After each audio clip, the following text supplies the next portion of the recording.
మీరు ఇలా కార్ లో వెళ్తున్నప్పుడు కార్ బ్రేక్స్ ఫెయిల్ అయితే ఏం చేయాలి ఏం చేయకూడదు అనేది తెలుసుకుందాం. ముందుగా ఏం చేయకూడదో తెలుసుకుందాం, ఎందుకంటే ఏం చేయకూడదో తెలిస్తే దాంతో సగం యాక్సిడెంట్ అవాయిడ్ అయినట్లే. ఫస్ట్ పానిక్ అవ్వకండి, ఎందుకంటే కంగారుగా ఉన్నప్పుడు కరెక్ట్ డెసిషన్ తీసుకోలేరు.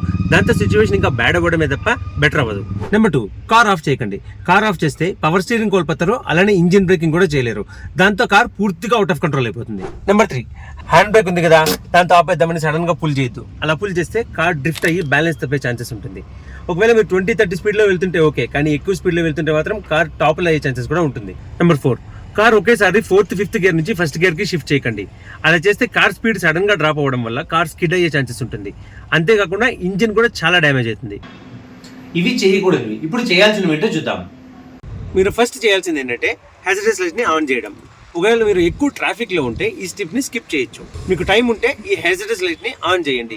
దీంతో మీ చుట్టూ ఉన్న వెహికల్స్ కి మీ వెహికల్స్ లో ఏదో ప్రాబ్లం ఉంది అని ఇండికేట్ చేయొచ్చు. చాలా మంది వీటిని పార్కింగ్ లైట్స్ అనుకుంటారు, కానీ కాదు, అవి హ్యాజర్డస్ లైట్స్, అంటే warning indication lights. Number 2, brakes ని బాగా పంప్ చేయండి. అలా పంప్ చేయడం వల్ల పూర్తిగా కాకపోయినా కొంచెమైనా ప్రెషర్ క్రియేట్ అయ్యి బ్రేక్స్ వర్క్ అయ్యే ఛాన్సెస్ ఉంటుంది.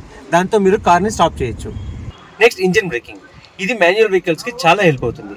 మీ వెహికల్ ఏ గేర్ లో ఏ స్పీడ్ వెళ్తుందని మీకు తెలిసే ఉంటుంది కదా, దానికి తగినట్టుగా ఆ స్పీడ్ రాకముందే లోయర్ గేర్ కి షిఫ్ట్ చేయండి. జనరల్ థంబ్ రూల్ ఏంటంటే 2 గేర్స్ డౌన్ షిఫ్ట్ చేయడం. అంటే ఒకవేళ 5th గేర్ లో వెళ్తుంటే 3rd గేర్ కి షిఫ్ట్ చేయడం, 4th గేర్ లో వెళ్తుంటే 2nd గేర్ కి షిఫ్ట్ చేయడం. అలా చేయడం వల్ల బండి స్లో అవుతుంది. ఒకవేళ వెహికల్ ఎక్కువ స్పీడ్ లో వెళ్తుంటే మీరు ఇలా డౌన్ షిఫ్ట్ చేసినప్పుడు లైట్ గా స్కిడ్ అయ్యే ఛాన్సెస్ ఉంటుంది. మీరు స్టీర్ చేయడానికి రెడీగా ఉండండి. ఒకవేళ మీ కార్ ఆటో ట్రాన్స్మిషన్ అయితే దాంట్లో ఎల్ అని ఉంటుంది. ఎల్ అంటే లోయర్ గేర్స్ అని అర్థం, దానికి షిఫ్ట్ చేయండి.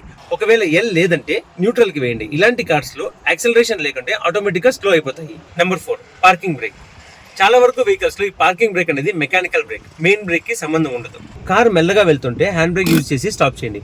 ఒకవేళ కార్ స్పీడ్ గా వెళ్తుంటే దాని స్పీడ్ తగ్గిన తర్వాత హ్యాండ్ బ్రేక్ యూజ్ చేసేయండి. మీరు దీన్ని ఎప్పుడు యూజ్ చేసినా గ్రాడ్యువల్ గానే పుల్ చేయాలి. ఒకవేళ మీరు పుల్ చేసినప్పుడు కార్ డ్రిఫ్ట్ అయినా లేదా స్కిడ్ అయినా దీన్ని రిలీజ్ చేసి మళ్ళీ గ్రాడ్యువల్ గా పుల్ చేయాలి. వీలైనంత ట్రాఫిక్ లేని లేన్స్ కి వెళ్ళండి. దాంతో మీకు కొంచెం టైం ఉంటుంది కార్ ని స్టాప్ చేయడానికి. కానీ కార్ స్టీర్ చేసేటప్పుడు మెల్లగా స్టీర్ చేయండి. అలానే అవసరమైతే సైడ్ గార్డ్ రైల్ కి కార్ ని రబ్ చేయండి. దాని ఫ్రిక్షన్ తో కార్ స్లో అవుతుంది. ఇక్కడ కార్ కి ఏమైనా అవుతుందని ఆలోచించకండి. ఇక్కడ కార్ కంటే మీ life important. Car bikes fail అయితే ఏం చేయాలి ఏం చేయకూడదని తెలుసుకున్నారు కదా. వీడియో నచ్చితే కింద తెలుగుకి సబ్స్క్రైబ్ చేసుకోండి.